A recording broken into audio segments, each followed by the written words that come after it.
Salut les petits geeks. On parle de voiture aujourd'hui, oui mais pas n'importe quelle voiture. Nous avons testé la Zoé, la voiture électrique de Renault. Et oui, bienvenue sur la chaîne Techno 01net. Cette Zoé, David Noguera du 01 Lab l'a essayé. Verdict tout de suite. Ouais, voilà. Alors tu en parles avec David. Ouais, et toi, parce tu que t'en c'est ta vas. passion. Ouais. Je lui cède ma place bien volontiers. Tu repars en Zoé, c'est ça?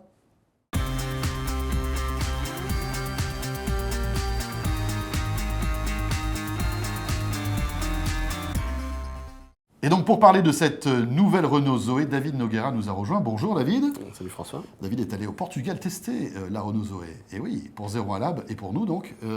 Alors cette Renault Zoé, c'est l'une des toutes premières voitures électriques dignes de ce nom, on peut dire ça comme ça? Oui, carrément, ouais. C'est vraiment c'est le premier modèle. Alors après 4 essais pour Renault, pour la gamme zéro émission, donc la gamme Z2, c'est le premier modèle moi qui me fait dire que j'essaierais bien l'électrique finalement. D'accord, donc cette Zoé, toute électrique, 100% électrique, c'est ça? 100% électrique. On ne peut pas mettre d'essence dedans? Non, du ça tout. Ça marche pas, ça sert à rien. Ça sert à rien. D'accord. Alors on va essayer de comprendre quelle est un petit peu la philosophie de cette voiture. C'est-à-dire que c'est une voiture qui est faite pour rouler en ville. Hein. Oui. L'autonomie, oui, c'est une autonomie annoncée à 120, 130 km. Et puis sur les essais que j'ai faits, c'est vraiment ça. Ils ont fait un beau boulot. Et si on roule normalement, on est sur une autonomie qui approche les 120 km. D'accord. Alors elle a une spécificité, cette Renault Zoé, c'est que donc elle innove au niveau, on va dire, autonomie électrique, mais aussi au niveau high-tech. Hein. Elle a, on va dire, plein de spécifications high-tech, notamment le fameux système Airlink de Renault, c'est ça? Oui, c'est ça. C'est un système donc multimédia. Grosso modo, l'idée, c'est Renault qui a intégré une tablette tactile 7 pouces au centre de la planche de bord. Alors ça fonctionne sous Android. Et ce qui lui permet du coup de s'enrichir de petites applications comme on aurait sur un smartphone. Et Renault en prévoit une 50aine au lancement de Zoé. J'en ai essayé déjà quelques-unes. On a accès par exemple au Google Play d'Android ou est-ce que c'est un système fermé Renault? Non, c'est un système fermé. Il faudra passer par Airlink Store avec une facturation par Renault. Donc il y aura des applications gratuites, des applications payantes. Et comme je disais, donc une 50aine au lancement de Zoé.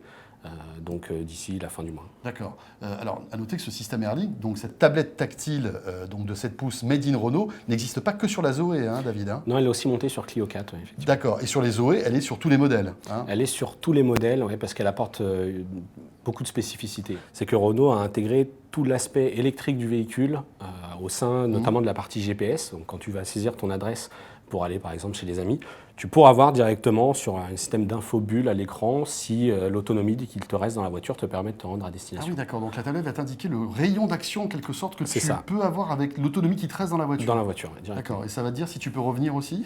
Et du coup, à toi de faire le calcul. C'est pas mal. Alors, qu'est-ce qu'il y a comme appli, en fait, sur Airlink? C'est un peu comme un smartphone ou une tablette, c'est ça? C'est ça, sauf que c'est quand même beaucoup plus bridé. C'est vraiment, il va falloir que les développeurs poussent et que Renault valide des applications pour que ça devienne vraiment intéressant. J'ai relevé les pages jaunes, il y a elle, il y a des informations météo, c'est assez classique. Et puis il y a aussi la gestion de ses emails ou des flux RSS et puis du Twitter. Et tout ça, on peut le faire en conduisant? Enfin, je sais pas, lire ses mails et écrire un mail en conduisant, c'est pas top, non? C'est vrai que c'est un peu risqué, ça a tendance un peu à détourner l'attention, mais il y a deux systèmes qui sont plutôt pas mal pour ça. Il y a de la reconnaissance vocale d'une part, où tu peux du coup dicter ton adresse. Ça marche bien? Et ça fonctionne plutôt pas mal, c'est encore un système assez limite, tu peux pas tout faire, mais tu peux déjà dicter ton adresse GPS ou piloter de la musique qui est présente dans le dispositif.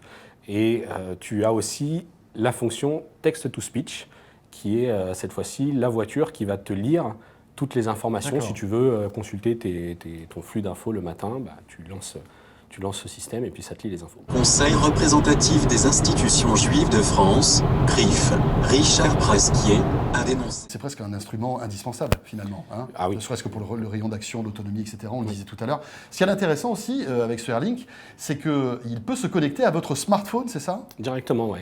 Renault a développé donc une application sur smartphone, Android et iOS, qui est Z2 Services, et un portail du même nom, depuis lequel on peut à la fois régler ses plannings de charge du véhicule, ce qui est quand même pratique si on ne veut pas aller à 23 heures pour profiter des heures creuses, lancer la recharge du véhicule. Donc je vais programmer ma recharge fonctionnalité créneau, ouais, directement. D'accord. de Et automatiquement, ça va se recharger Oui. suivant ce que j'aurai entré dans le smartphone. Exactement. Ok. Et alors le petit bonus que Ça fait un peu James Bond, j'aime bien. ça fait James Bond. Et alors attends, parce que tu vas adorer la suivante. Ouais. C'est la possibilité de lancer la climatisation du véhicule à distance. Waouh. Donc attends, le top, on est à la plage et tout, on vient d'acheter sa petite Zoé, C'est ça. il est 4h l'après-midi, il fait 40 degrés dans la voiture, Si tu veux qu'elle soit préconditionnée je à suis en 20 train de faire degrés. sécher mon maillot, Voilà. j'appuie sur le bouton et quand je vais rentrer dans la voiture, il va faire super bon. C'est ça, exactement. Et ça consomme pas trop d'énergie parce que comme c'est électrique, justement, il faut Alors. faire attention à l'énergie qu'on consomme. Il y a, encore une fois, une belle performance, c'est que Renault a intégré une pompe à chaleur qui consomme beaucoup moins que les systèmes de chauffage traditionnels. Et du coup, l'impact, je l'ai essayé un peu, moi, sur les essais, et c'est vrai que tu ne vois pas l'autonomie baisser pour 5 minutes de chauffe. D'accord. Ça coûte combien l'option Airlink, par exemple? Alors sur Zoé, c'est intégré. Oui. Sur Clio, c'est quelque chose comme 500 €. Bon, alors, cette Renault Zoé sort en mars prochain, donc c'est demain. Hein. Oui. Elle a été retardée. De Visiblement, nombreuses voilà, fois, Renault ne veut pas rater son lancement. Ton verdict, alors tu l'as testé, tu l'as essayé pendant plusieurs centaines de kilomètres. Oui. Est-ce que c'est la voiture électrique de rêve? Alors, c'est vraiment, en tout cas, la première qui a réussi à me convaincre vraiment sur l'aspect récupération d'énergie. Renault a vraiment fait un beau boulot. On récupère autant d'énergie au freinage qu'à l'accélération. Donc, on est vraiment sur une autonomie qui peut atteindre les 100 km, ce qui était quand même pas toujours le cas sur les véhicules électriques, y compris chez la concurrence. Oui, donc en fait, si par exemple tu prends une route de montagne et que tu montes en haut d'une montagne avec ta Zoé, tu vas peut-être paniquer parce qu'en haut de la montagne, tu vas dire tu n'as plus d'autonomie, mais en fait, en redescendant de la montagne, tu vas recharger ta batterie, tu vas arriver à une autonomie presque Équivalente, totale. voilà. Quasiment, ouais. Alors, puis à la limite, vaut mieux que le système soit bien pensé parce qu'il y a un vrai souci, c'est sur la charge du véhicule. Renault refuse complètement, en tout cas pour l'instant, de livrer un câble de recharge pour une prise domestique 220.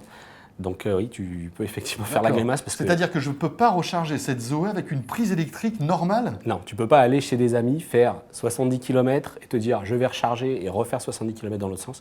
Ça ne sera pas possible, à moins qu'ils soient équipés de la fameuse wallbox. C'est là qu'il y a une belle douloureuse quand même qui s'annonce. Parce que Donc c'est un boîtier en fait que tu que tu branches sur ton installes. réseau électrique. c'est ça. Enfin, Et, que tu installes, c'est pas toi en plus qui va le faire. Non, c'est un j'imagine que installateur. électricien, d'accord. Alors le boîtier, lui, il est vendu 500 € par Renault. Ils ont des installateurs agréés. Mais le coût de l'installation au global, c'est quand même près de 900 €. D'accord. Donc ça, c'est le gros point faible. Hein. On ne peut pas recharger cette voiture sur du courant traditionnel. C'est dommage parce qu'il aurait peut-être fallu que Renault, pour que justement il y ait cette standardisation de la recharge, propose cette option. Exactement, oui. Voilà.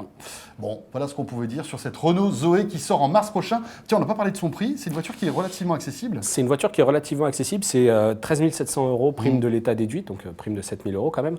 Et il y a quand même un petit vice caché puisque c'est la location des batteries. Ah, À 79 €, enfin c'est à partir de 79 €, parce que c'est si tu fais 12 500 km à l'année, si tu en fais plus, ça sera encore et c'est 79 € par mois. par mois, oui. Voilà, Par mois. c'est-à-dire qu'en plus du prix, vous donnez 79 € par mois de frais de location et d'entretien de la batterie, en fait, c'est ça. C'est ça. Donc après, il faut faire son calcul.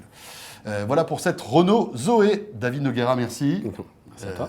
David Noguera, journaliste à 01 Lab, la chaîne techno 01net, c'est toute l'actualité high-tech et même donc l'actualité d'automobile high-tech.